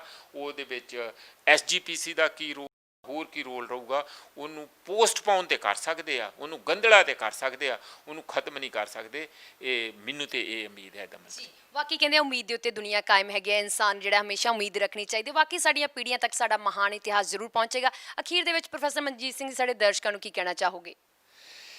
ਮੈਂ ਤਾਂ ਇਹੀ ਗੱਲ ਕਹਿਣਾ ਕਿ ਕੱਲਾ ਤੁਸੀਂ ਜਿਹੜਾ ਵਿਸ਼ਵਾਸ ਵਾਲਾ ਪਾਰਟ ਆ, ਆਸਥਾ ਵਾਲਾ ਪਾਰਟ ਆ, ਉਹਦੇ 'ਤੇ ਸੀਮਤ ਸਿੱਖ ਨੂੰ ਨਾ ਰੱਖੋ। ਸਿੱਖ ਨੂੰ ਜਿਹੜੀ ਬਾਕੀ ਜੀਵਨ ਜਾਚ, ਇੱਕ ਸੱਚਾ ਸੁੱਚਾ ਔਰ ਇਮਾਨਦਾਰ ਮਿਹਨਤ ਕਸ਼ ਜੀਵਨ ਜਿਹੜਾ ਕਰਨ ਲਈ ਗੁਰੂ ਨਾਨਕ ਦੇਵ ਜੀ ਨੇ ਖੁਦ ਹੱਥਾਂ ਨਾਲ ਜਾਣੀ ਮਿਹਨਤ ਕੀਤੀ। ਕਿਉਂ ਕੀਤੀ? ਕਿਉਂਕਿ ਸਾਡੇ ਦੇਸ਼ ਦੇ ਵਿੱਚ ਉਹਨਾਂ ਨੇ ਦੇਖਿਆ ਕਿ ਮਿਹਨਤ ਕਸ਼ਾਂ ਦੀ ਸਭ ਤੋਂ ਜ਼ਿਆਦਾ ਬਰਬਾਦੀ ਤੇ ਅਪਰੈਸ਼ਨ ਤੇ ਲੁੱਟ ਹੈਗੀ ਆ। ਉਹਨਾਂ ਨੂੰ ਦਰਕਾਰਿਆ ਜਾਂਦਾ, ਉਹਨਾਂ ਨੂੰ ਇਨਸਾਨ ਹੀ ਨਹੀਂ ਸਮਝਿਆ ਜਾਂਦਾ। ਤੁਹਾਨੂੰ ਪਤਾ ਜਿਹੜੇ ਜੱਟ ਹੁਣ ਤੇ ਆਪਾਂ ਜ਼ਰੂਰ ਕਾਲਰ ਸਾਰੇ ਖੜਾ ਕਰਕੇ ਚੱਲਦੇ ਆ, ਜੱਟਾਂ ਨੂੰ ਚੌਥਾ ਵਰਨਾ ਆ, ਸ਼ੂਦਰ ਆ। ਉਹ ਜਿਹੜੇ ਵੀ ਹੱਥਾਂ ਨਾਲ ਮਿਹਨਤ ਕਰਦੇ ਉਹ ਸ਼ੂਦਰ ਆ। ਜਾਣੀ ਹਿੰਦੂ ਸੰਸਕ੍ਰਿਤੀ ਦੇ ਮੁਤਾਬਕ, ਮਨੂ ਸਮ੍ਰਿਤੀ ਦੇ ਮੁਤਾਬਕ ਇਹ ਸ਼ੂਦਰ ਆ। ਉਹ ਸ਼ੂਦਰਵਾਦ ਤੋਂ, ਅਸਪਰਸ਼ਤਾ ਤੋਂ, ਜਿਹੜਾ ਇਸ ਕਿਸਮ ਦਾ ਵਿਤਕਰੇ ਤੋਂ ਬਾਹਰ ਕੱਢਣ ਲਈ ਉਹਨਾਂ ਨੇ ਕਿਹਾ ਕਿ ਮੈਂ ਕਰਦਾ ਮਿਹਨਤ, ਆਓ ਮੈਨੂੰ ਕਿਹਨੇ ਕਹਿਣਾ ਸ਼ੂਦਰ, ਕਹੀ ਚੱਲੋ। ਜਾਣੀ ਮਿਹਨਤ ਨੂੰ ਸਿਰ ਦਾ ਤਾਜ ਬਣਾਉਣਾ, ਮਿਹਨਤ ਕਸ਼ ਨੂੰ ਇੰਨਾ ਸਸ਼ਕਤ ਕਰਨਾ, ਉਹ ਸਾਰਾ ਕੁਝ ਹੀ ਛੱਡ ਗਏ ਆ। ਅੱਜ ਵੀ ਅਸੀਂ ਗੁਰਦੁਆਰਿਆਂ ਦੇ ਵਿੱਚੋਂ ਦਮਨਪ੍ਰੀਤ ਇਹ ਫੈਸਲੇ ਕਰਦੇ ਹਾਂ ਕਿ ਜੇ ਜ਼ਿਆਦਾ ਤਨਖਾਹ ਮੰਗੀ ਧਾਨ ਲਾਉਣ ਲਈ ਸਾਡੇ ਦਲਿਤਾਂ ਨੇ ਜਾਂ ਸਾਡੇ ਲੋਕਲ ਜਿਹੜੇ SC ਪਾਪੂਲੇਸ਼ਨ ਆ, ਤੇ ਅਸੀਂ ਉਹਨਾਂ ਦਾ ਸੋਸ਼ਲ ਬਾਈਕਾਟ ਕਰਾਂਗੇ। ਇਹ ਸਿੱਖੀ ਦੱਸ ਕੇ ਗਈ ਆ। ਗੁਰਦੁਆਰੇ ਇਸ ਕਰਕੇ ਬਣਾਏ ਗਏ ਆ। ਅਸੀਂ ਬਹੁਤ ਦੂਰ ਚਲੇ ਗਏ ਆ। ਮੈਨੂੰ ਇਸ ਗੱਲ ਦਾ ਗੁੱਸਾ ਵੀ ਰਹਿੰਦਾ ਆ, ਦਿਲ 'ਚ ਇੱਕ ਨਿਰਾਸ਼ਤਾ ਵੀ ਹੁੰਦੀ ਹੈ ਕਿ ਜੇ ਅਸੀਂ ਇੱਧਰ ਨੂੰ ਹੀ ਚਲੇ ਗਏ ਜਿੱਥੋਂ ਅਸੀਂ ਜਿਸ ਚੀਜ਼ ਨੂੰ ਰੋਕਣ ਲਈ ਇਹ ਸਿੱਖ ਸੰਸਥਾਵਾਂ ਜਾਂ ਸਿੱਖ ਸੋਚ ਜਾਂ ਸਿੱਖ ਰਸਤਾ ਆਇਆ ਸੀ, ਜਿਸ ਗੱਲ ਨੂੰ ਰੋਕਣ ਲਈ ਆਇਆ ਸੀ, ਜੇ ਉਹਦੇ ਹੀ ਇਹ ਨਾਲ ਹੀ ਹੋ ਕੇ ਤੁਰ ਪਏ ਤਾਂ ਫਿਰ ਤੇ ਅਫਸੋਸ ਤੇ ਬਹੁਤ ਗੱਲ ਆ। ਔਰ ਸੰਕਟ ਵੀ ਇਹ ਸੀਰੀਅਸ ਹੈਗਾ ਉਸ ਮੁਤਾਬਕ। ਪਰ ਫਿਰ ਮੈਂ ਇਹੀ ਗੱਲ ਕਹੂੰਗਾ ਕਿ ਕੋਸ਼ਿਸ਼ਾਂ ਕਰਦੇ ਰਹਿਣਾ ਚਾਹੀਦਾ। ਜਿਵੇਂ ਅਸੀਂ ਅੱਜ ਇਸ ਇਤਿਹਾਸ ਨੂੰ ਸਾਰਾਗੜ੍ਹੀ ਨੂੰ ਯਾਦ ਕਰਕੇ ਦੱਸਣਾ ਚਾਹੁੰਦੇ ਹਾਂ ਕਿ ਸਾਨੂੰ ਉੱਥੋਂ ਇੰਸਪੀਰੇਸ਼ਨ ਲੈ ਕੇ ਕਿ ਸਿੱਖੀ ਕੀ ਹੈ ਔਰ ਕੀ ਥੋੜ੍ਹੇ ਜਿਹੇ ਬੰਦੇ ਵੀ ਚਮਕੌਰ ਦੀ ਗੜੀ ਵਾਂਗੂ ਕਿਵੇਂ ਵੱਡੇ ਵੱਡੇ ਦੁਸ਼ਮਣਾਂ ਦੇ ਛੱਕੇ ਛੁਡਾ ਸਕਦੇ ਆ। ਉਹ ਇੱਕ ਨਵੇਂ ਮਾਈਲਸਟੋਨ ਸਾਰੀ ਦੁਨੀਆ 'ਚ ਇੰਡੀਅਨ ਗੌਰਮੈਂਟ ਤੋਂ ਲੈ ਕੇ ਬ੍ਰਿਟਿਸ਼ ਗੌਰਮੈਂਟ ਦੀ ਰਾਣੀ ਤੱਕ ਆਪਣਾ ਸਿੱਕਾ ਤੇ ਧਾਕ ਜਮਾ ਸਕਦੇ ਆ। ਔਰ ਜਿਹੜੀ ਉਹ 2500 ਸਾਲ ਪੁਰਾਣੀ ਗ੍ਰੀਕ ਸਿਟੀ ਦੀ ਸਪਾਰਟਨ ਦੀ ਲੜਾਈ ਆ ਉਹਨੂੰ ਵੀ ਪਿੱਛੇ ਸੁੱਟ ਸਕਦੇ ਆ। ਥੋੜ੍ਹੇ ਜਿਹੇ ਬੰਦੇ ਥੋੜ੍ਹੇ ਜਿਹੇ ਸਮੇਂ ਲਈ ਇੱਕੋ ਦਿਨ ਦੀ ਕਰਕੇ ਇਹਦੀ ਬਹਾਦਰੀ ਦੀ ਉੱਥੇ ਆਪਣੀ ਧਾਕ ਜਮਾ ਸਕਦੇ ਆ, ਹੈ ਨਾ ਜੀ, ਮਾਈਲਸਟੋਨ ਲਾ ਸਕਦੇ ਆ। ਤਾਂ ਫਿਰ ਸਾਨੂੰ ਬਾਹਰ ਕੁਝ ਦੇਖਣ ਦੀ ਲੋੜ ਨਹੀਂ। ਸਾਡੇ ਆਪਣੇ ਹੀ ਵਿਰਸੇ 'ਚ, ਸਾਡੇ ਆਪਣੇ ਸੰਸਕਾਰਾਂ 'ਚ, ਸਾਡੇ ਸ਼੍ਰੀ ਗੁਰੂ ਗ੍ਰੰਥ ਸਾਹਿਬ ਦੇ ਵਿੱਚ ਸਾਰਾ ਕੁਝ ਪਿਆ। ਲੋੜ ਇਸ ਗੱਲ ਦੀ ਹੈ ਕਿ ਅਸੀਂ ਉਸ ਵਿਚਾਰ ਨੂੰ, ਉਸ ਮਾਰਗ ਨੂੰ ਆਪਣੇ ਜੀਵਨ ਦਾ ਹਿੱਸਾ ਬਣਾਈਏ ਔਰ ਸਮੁੱਚੇ ਸਮਾਜ ਨੂੰ ਇੱਕ ਨਵਾਂ ਨਰੋਆ ਸਾਫ ਸੁਥਰਾ ਦੇਸ਼ ਨੂੰ, ਦੁਨੀਆ ਨੂੰ ਸਮਾਜ ਦੇਣ ਦੀ ਨਿਸ਼ਚਾ ਕਰੀਏ। ਸਰ, ਤੁਸੀਂ ਇਸ ਵਡਮੁੱਲੀ ਜਾਣਕਾਰੀ ਸਾਡੇ ਨਾਲ ਸਾਂਝੀ ਕੀਤੀ, ਤੁਹਾਡਾ ਬਹੁਤ ਬਹੁਤ ਧੰਨਵਾਦ ਜੀ। ਤੁਹਾਡਾ ਵੀ ਬਹੁਤ ਬਹੁਤ ਸ਼ੁਕਰੀਆ, ਤੁਹਾਡੇ TV ਦਾ ਵੀ ਬਹੁਤ ਬਹੁਤ ਧੰਨਵਾਦ ਜੀ। ਦਰਸ਼ਕੋ, ਵਾਕਈ 21 ਸਿੰਘਾਂ ਨੇ ਬੇਸ਼ੱਕ ਉਸ ਲੜਾਈ ਨੂੰ ਹਾਰ ਲਿਆ ਸੀ, ਪਰ ਉਹ ਹਾਰ ਕੇ ਵੀ ਜਿੱਤ ਗਏ ਸਨ ਆਪਣੀ ਬਹਾਦਰੀ ਸਦਕਾ। ਲੋੜ ਹੈ ਸਾਨੂੰ ਆਪਣੇ ਇਸ ਮਹਾਨ ਇਤਿਹਾਸ ਨੂੰ ਯਾਦ ਰੱਖਣ ਦੀ, ਸਾਡੀਆਂ ਆਉਣ ਵਾਲੀਆਂ ਪੀੜ੍ਹੀਆਂ ਤੱਕ ਮਹਾਨ ਇਤਿਹਾਸ ਨੂੰ ਪਹੁੰਚਾਉਣ ਦੀ, ਤਾਂ ਜੋ ਸਾਡੀਆਂ ਆਉਣ ਵਾਲੀਆਂ ਪੀੜ੍ਹੀਆਂ ਇਸ ਚੀਜ਼ ਤੋਂ ਪ੍ਰੇਰਨਾ ਲੈ ਕੇ ਆਪਣਾ ਜ਼ਿੰਦਗੀ ਦੇ ਵਿੱਚ ਵਧੀਆ ਜੀਵਨ ਜੀ ਸਕਣ। ਇਸ ਆਸ ਦੇ ਨਾਲ ਮੈਨੂੰ ਦਮਨਪੀਰ ਨੂੰ ਹੁਣ ਦਿਓ ਆਗਿਆ। ਧੰਨਵਾਦ।